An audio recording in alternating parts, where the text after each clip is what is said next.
ನಾನು ಯಾವ ರೀತಿ ಥಿಂಕ್ ಮಾಡಿದ್ದೆ ಅಂದರೆ ಪ್ರೆಗ್ನೆನ್ಸಿ ಜರ್ನಿ ಕಷ್ಟ ಇರುತ್ತೆ, ಡೆಲಿವರಿ ಆದ ತಕ್ಷಣ ತುಂಬ ಆರಾಮಾಗಿರ್ಬೋದು ಅಂತ. ಬಟ್ ಆ್ಯಕ್ಚುಯಲ್ ಸ್ಟಾರ್ಟ್ ಆಗಿದೆ ಆವಾಗ. ಸಿ ಸೆಕ್ಷನ್ ಅನ್ನೋದು ಒಂದು ಮೇಜರ್ ಸರ್ಜರಿ, ಅದು ತುಂಬ ಪೇಯ್ನ್ ಇರುತ್ತೆ, ಅದರಲ್ಲೇ ಬೇಬಿಗೆ ಫೀಡ್ ಮಾಡಬೇಕು. ಇನ್ನು ಸ್ಟಾರ್ಟಿಂಗ್ ಫಸ್ಟ್ ಪ್ರೆಗ್ನೆನ್ಸಿಯಲ್ಲಿ ಫೀಡ್ ಮಾಡಬೇಕಾದ್ರೆ ತುಂಬ ಜನಕ್ಕೆ ಫೀಡಿಂಗ್ ಪೇನ್ ಅನ್ನೋದು ಇರುತ್ತೆ. ಅದರಲ್ಲಿ ನಾನು ಒಬ್ಬಳು. ತುಂಬಾ ಕ್ರ್ಯಾಕ್ ಎಲ್ಲ ಆಗಿ ಗಾಯಗಳಾಗಿ ತುಂಬ ಅಂದರೆ ತುಂಬ ನರಕ ಅನುಭವಿಸಿದ್ದೀನಿ. ಅದರಿಂದ ನಾನು ಹೊರಗಡೆ ಬರೋದಕ್ಕೆ 1 ಮಂತ್ ಆಯಿತು. ಆ ಒಂದು ಪೇಯ್ನಿಂದ ನಾನು ಒಂದು ಡಿಪ್ರೆಷನ್ ಅನ್ನೋ ಒಂದು ಇದಕ್ಕೆ ಹೋಗಿದ್ದೆ. ಸುಮ್ಮನೆ ಅಳು ಬರೋದು, ತುಂಬ ಡಲ್ ಆಗಿರೋದು, ಈ ರೀತಿ ಎಲ್ಲ ಆಗ್ತಾಯಿತ್ತು ನನಗೆ.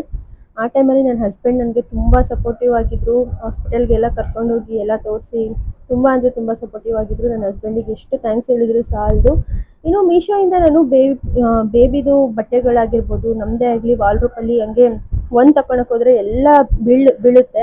ಹಾಗಾಗಿ ಈ ಒಂದು ಪ್ರಾಡಕ್ಟ್ನ ತರಿಸಿದ್ದೀನಿ. ತುಂಬ ಅಂದರೆ ತುಂಬ ಚೆನ್ನಾಗಿದೆ. ಪ್ಯಾಕ್ ಆಫ್ 2 ಬಂದಿದೆ ಮತ್ತು ಕಡಿಮೆ ರೇಟಿಗೂ ಕೂಡ. ಪ್ರಾಡಕ್ಟ್ ಲಿಂಕ್ ಬೇಕಿದ್ದರೆ ಕಾಮೆಂಟ್ ಮಾಡಿ, ನಾನು ನಿಮಗೆ DM ಮಾಡ್ತೀನಿ.